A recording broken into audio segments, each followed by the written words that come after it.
because that's there's no way. Is that Tomas connection? Tomas, oh my gosh. Yeah. And Oscar was into it, and Oscar's like, oh, we should go to this game. I'm like, Oscar is surprisingly sporty. he's a Swede who loves the sport. Yes. Both the cross-country shuffling and the downhill and the kicking and the hockey and the throwing. And the he likes all of these things are like interesting to him. And so he's like, oh my gosh, let's get some tickets. Yeah. And of course, we're like, all right, we did the Ticketmaster thing. Now my brother-in-law is going to join us there as well. Oh, no way. Yeah. And like his first question is because Has he's he ever from the been Bay Area. He's a big sport guy actually. He's the kind of the accounting type who's really into like just sports, and like he views it from like the accounting types are, but like from the analytical perspective, like okay, what are the what are all the numbers that are going on here? So he's now coming and joining us as well. So I think be really good. Good follow-up. A little subgraph, a basketball subgraph. Yeah. All right, it's a bit late. Yeah. This has been fantastic. Another beer? No. No, I think I'm done. It's time to just get to bed.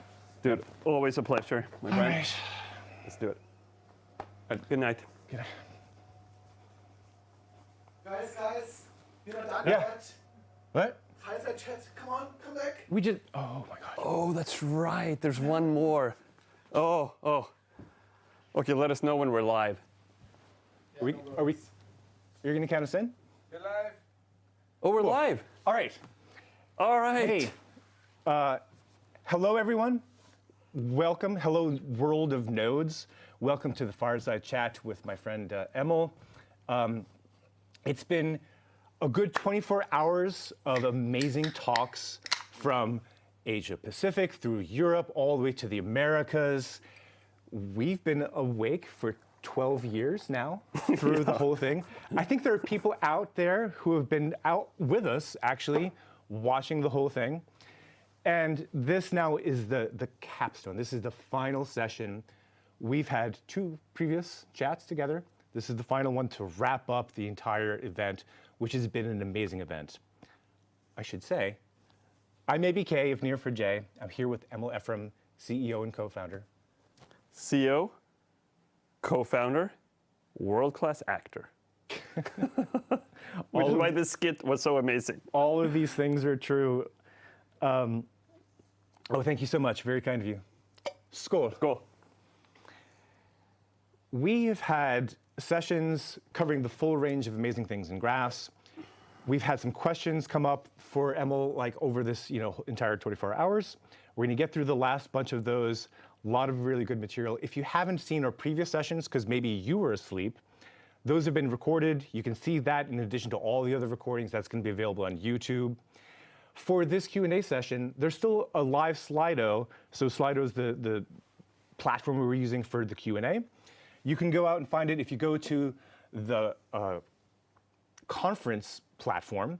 In the chat, there's a public chat. At the top of that, there's 2 messages that are pinned. One is a link to the Slido for the questions for this session.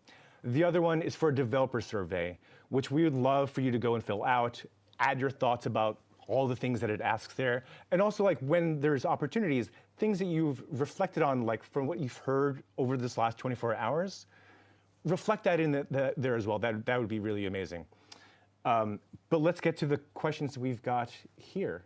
Let's do it. Are you ready for it? I'll let you have I am one ready. One more sip as we see what the top of this is. And this is a great one to start with. Okay. Founder, CEO, how do you see Neo4j evolving as a data platform and tech company in the next 5 years? That requires a second sip of beer. A second sip of beer. By the way, skål. Skål. So I know just how decadent this seems, and it seems weird, right? If it's your morning, but it's someone else's 2 a.m., and it's completely natural for us to sit here and chill out and drink beer. But if it's someone else's morning, it just seems weird. Yeah. But that's how we roll.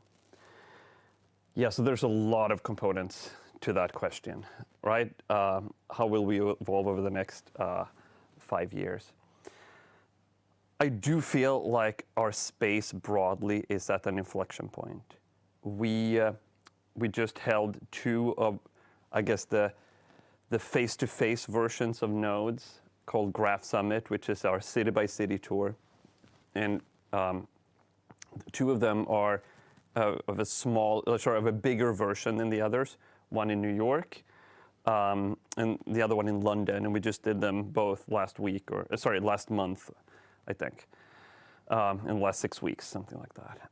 And they were both phenomenal. Had a ton of people, so enthusiastic.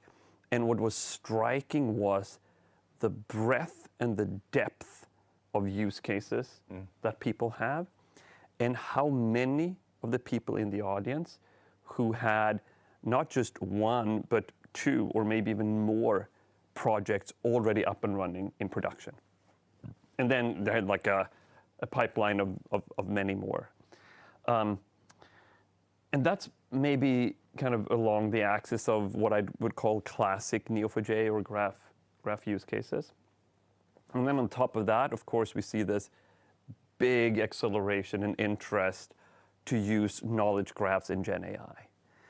And so as I think about the next 5 years, kind of an obvious one is kind of continue the shift to the cloud and ensure that everything that we do is very seamlessly integrated in whatever cloud native environments everyone is using. That'll be kind of an obvious one for all of us. Then really leaning in on Gen AI. I think it is 1994 right now, or maybe 1995, and Gen AI is the internet, right? So there's huge amount of growth ahead of us, but also lots of kind of steps and missteps. And then finally, I think we've done a lot of work already, but doing even more to be more tightly integrated in the overall ecosystem of data technologies. And we've announced a few things, and we are working on even more. And never have we ever believed that graph databases or Neo4j will be the only database out there. There's going to be plenty others, and make sure that we're seamlessly integrated in them. So those would probably be the three kind of high order bits that I would choose to pick out. I love all that, and what's amazing from a kind of historical perspective, I think, for Neo4j, this has been an amazing journey already to get to here. And Gen AI says, we thought, okay, now it's databasey stuff. Gen AI has changed the game, and there is another horizon to look at, right? Which is exciting. Like some of it is new. Obviously, all of that is new to us, but like the core, the Gen AI, the graph rag, the knowledge graphs, we've been doing that for a while. Well, maybe not graph rag, but yeah, knowledge graphs. Not the graph rag hasn't, but but knowledge graphs for sure have. And now it's like another wave, and obviously another extension of what has been, if you go even further back, of course, a long trend all the way back to Euler of like graphs being a fundamental thing, really now having their moment, and like that moment's just growing. And I think the fundamental part of that is that initial observation that relationships in data are very related to knowledge, right? And like one of the analogies that I usually use is, I mentioned Graph Summit. Well, the OG face-to-face conference for us was Graph Connect. I actually saw a question on Slido about that earlier today. The first Graph Connect we did was back in 2012. That is the year that my oldest daughter was born. And I think human babies are born, and they know only a very few concepts. They know mom, kind of temperature, hot and cold, those kinds of things, right? And then as they explore the world, as they learn about every new object, every new concept, they understand that by relating it to previously known concepts. So this new weird thing, I don't know what it is, but it's kind of similar to mom. I'm going to call it dad, right? And so relationships, taking an unknown concept and understanding it by relating it to the previous kind of conceptual world that you have, those relationships are very fundamentally part of what knowledge is. That was part of the initial observation, right? Mm-hmm. We then took that, wrapped that in a product that ended up being very useful for building applications, right? But now that same approach to knowledge ends up being central in how we make LLMs use your internal knowledge for your internal organization, right? So it's very much a logical continuation of how we've always looked at the world. Yeah, love it. And inside the core graph technologies and developments, looking a little nearer term than 5 years out, in 2025, what are you most excited about for just graphs? So lots of things going on in 2025. We have a lot of things that we're cooking up right now. Maybe I'll call out a few. So one would be, and I think there was a question about this too later in Slido, but related to import. So we just launched, I think, an early version of our simplified import tool. I'm not sure exactly what we call it, but this is a visual tool that you can point to your existing relational database, and it'll take a look at that. It'll generate a first version of a graph model of that data. You can tweak and fiddle a little bit with it, and then you can import your data using that schema. We are not going to stop there. Let's put it that way. We have tons of exciting work, and I think that's part of a broader thing around, okay, if you have your data somewhere, getting it into the graph is usually the biggest kind of stumbling block, or like the biggest hurdle, requires most of the activation energy. Once you have the data in there in graph form, using it and getting value of it is really easy, right?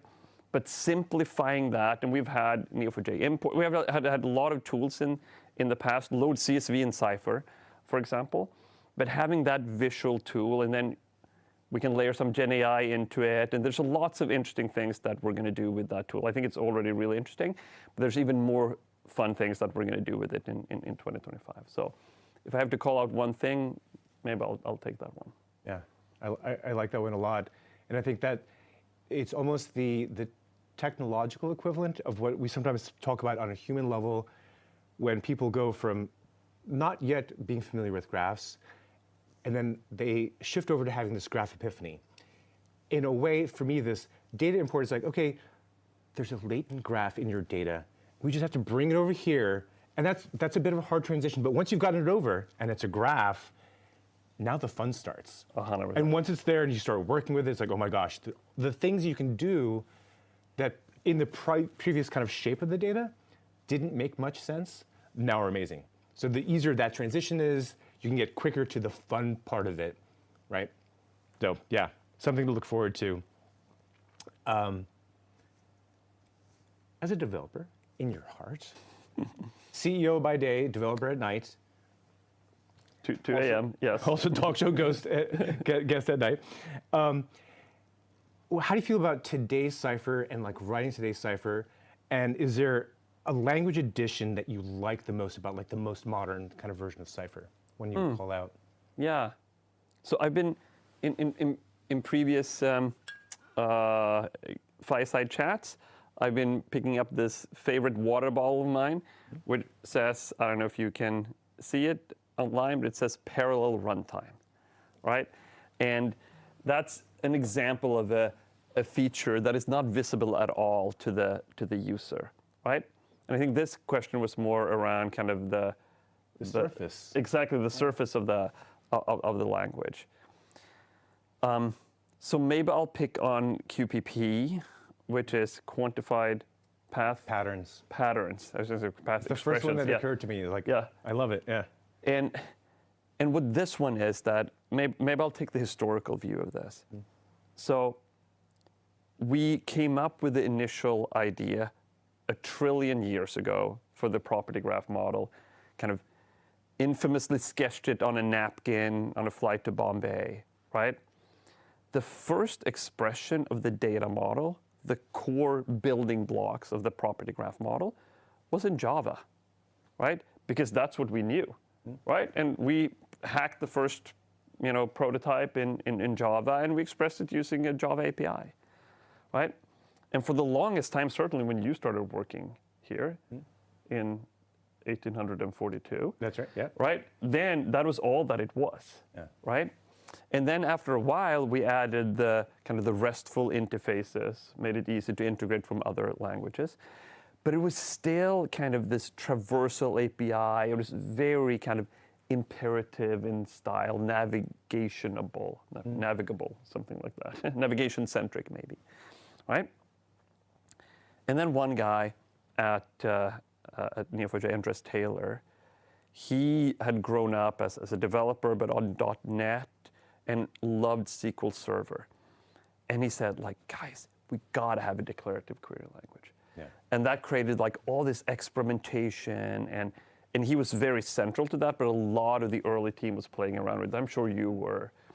And then one guy, Matthias Persson, also known as, he's now, his last name is now Finet, Matthias Finet, still with Neo4j to this day.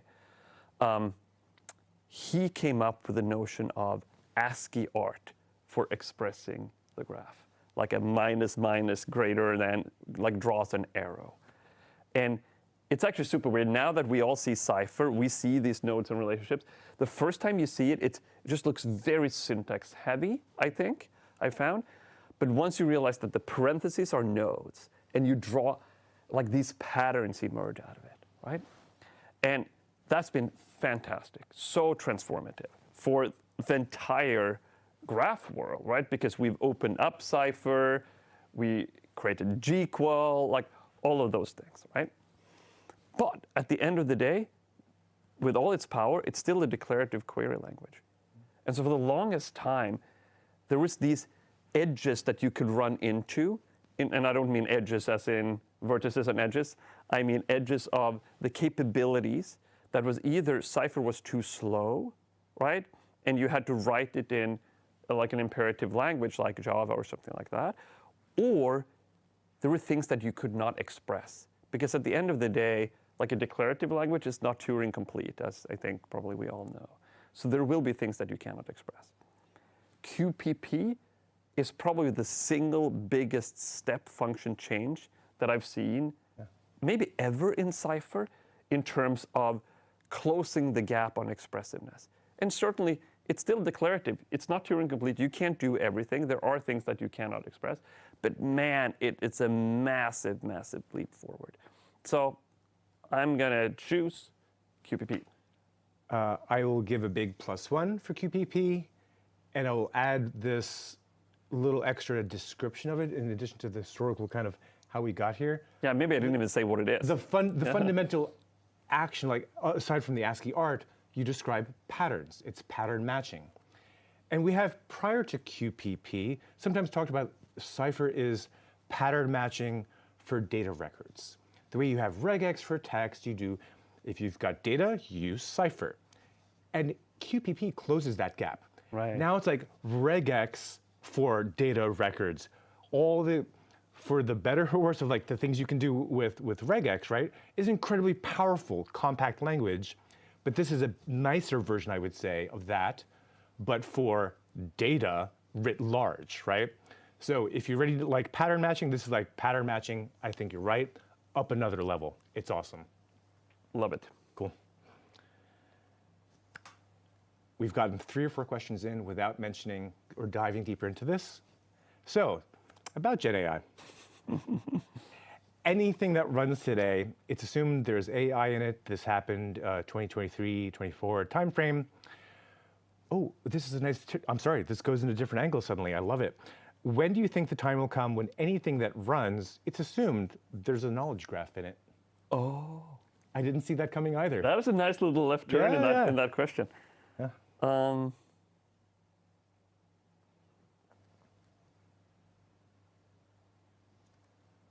It's a good question. I do think, first of all, that time will come.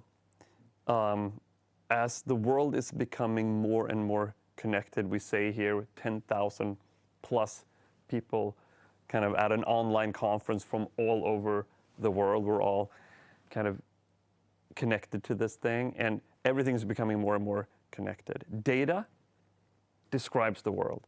So as the world is becoming more connected, data is becoming more connected. And it becomes increasingly valuable in figuring out how it is connected, whether that is figuring out your supply chain, whether that's figuring out like the protein cells in your body, whatever that may be. So that trend is not going to stop, and that drives demand and ultimately makes a graph absolutely required for whatever applications you're writing. The question then comes back to timing, and I'm going to say probably 5-ish years out, where maybe not all, but most complex systems will directly or indirectly touch a knowledge graph. I'm going to give maybe a hot take on that. I'll go on record as saying, I think we will land that before we get to AGI. Oh, there you go. So any of the AGI, timeframe predictions that are out there, I'm going to take the under on us getting there first. Which way does that work? Yeah. So that we're going to have knowledge graphs everywhere before we get to AGI. And Gen AI is going to actually take us there, right? So that's my take. We've got time for a couple more questions, which is great. This is a really interesting kind of, let me just read this question. Like, I love the way this is headed. This is not just about technology itself, but like how we think about it. How can we make the leaders in our companies understand and endorse graph technology? Right? Yeah. This is obviously a topic that we encounter a lot, right? We are developers by heart and origin. We grew up as a developer-centric company. I'm a developer. All the 3 founders are developers, right? And obviously here we are at our developer and data scientist conference. And so typically we end up with champions who really love our product at that level, at that developer level, the practitioners, the users. But then in order to be able to use it at work, they have to convince the higher ups of that. And I think maybe there's two branches of it. I think for the people who care about, let's say you're building an application and you're choosing the database backend for that application.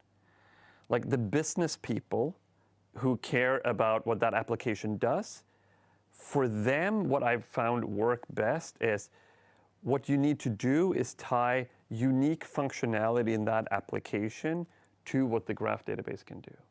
And so, for example, classic example is fraud detection, right? Well, if you build a fraud detection application backed by a graph database, you can capture fraud rings, right?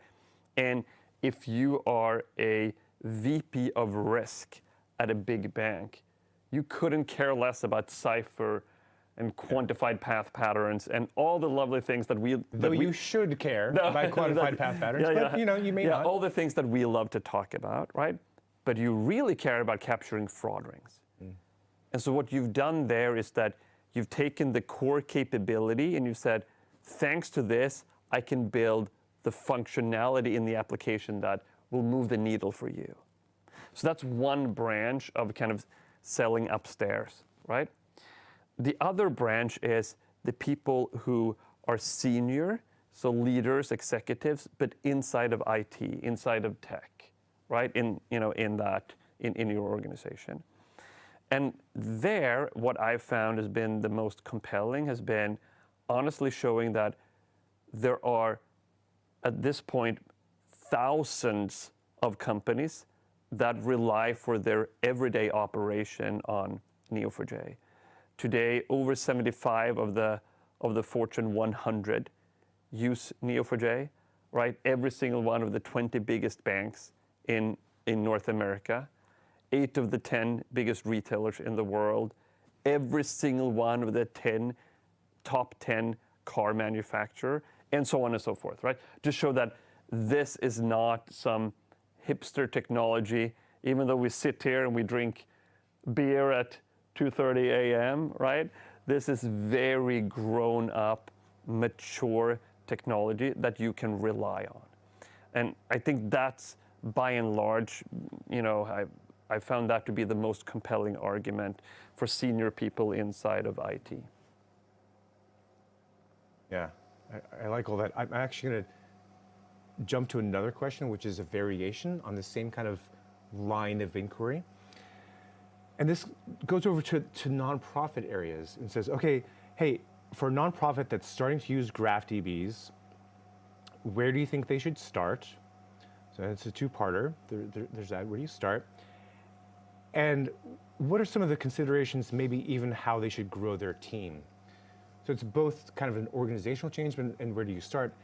And do you mind, I think, for that first part, I think if the organization is new to graphs generally, obviously, of course, the thing they should do, the whole org will be better if they understand the core technology, depends on how big the org is, of course.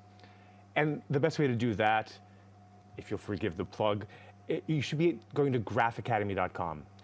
You'll go from anybody in the organization, actually, I believe genuinely anybody who's at all interested, you can go from like, what is a graph, to like, actually can kind of do something useful with graphs, and you can go as deep as you want to into Gen AI, to graph data science, all kinds of amazing content. So at the level of technical skill that you have, anybody can learn about what is this, how does this work for us on the technology side of it. But then there's the, okay, now maybe as a nonprofit, you've understood the technology, but now it's a little bit variation of like, where's the core value for my business? And we have kind of reference examples for that within Graphs for Good and some examples you love, right? So what's the right kind of case there for like, okay, how to think about? Yeah, I think it's a variation of what I just said, because when I talked, I guess my example before was fraud detection, capturing fraud rings. And so that's solving a business problem, people tend to call it. And I've actually never really loved that expression, like a business problem. What it is to me is like, what's the impact, right? Yeah. And like the impact to me comes back to what's the application that we back? And we don't have a direct impact at Neo4j. We are tool builders, right? We build technology so that you can have an impact, right? And so to me, it comes back to like, what's the application that you build and what can it uniquely do? Thanks to the fact that it's backed by Neo4j. And yes, in the for-profit world, ultimately that tends to come back to some kind of ROI or TCO, or like, yeah, it's going to drive more revenue or it's going to optimize cost, right? But there are equivalent like business metrics in the nonprofit world, and I think it is about relating it back to that, thanks to the graphic nature of the back end of that application. And if I could, I think one aspect of that there may be potentially even some more freedom within a nonprofit setting than there is in an enterprise setting. In an enterprise setting, you have some built-in inertia around your tech stack and what you use. And so new things are harder to do. Within a nonprofit setting, you're so kind of mission-focused that all of your brain power is around like, how do we achieve this mission? And it isn't necessarily about like, the systems that you're building and all that. It's not as tech-focused, almost always as a result. Like sometimes there's tech certainly involved, but so there's maybe not as much of a switching cost you have to worry about, and you have the freedom to follow your intuition.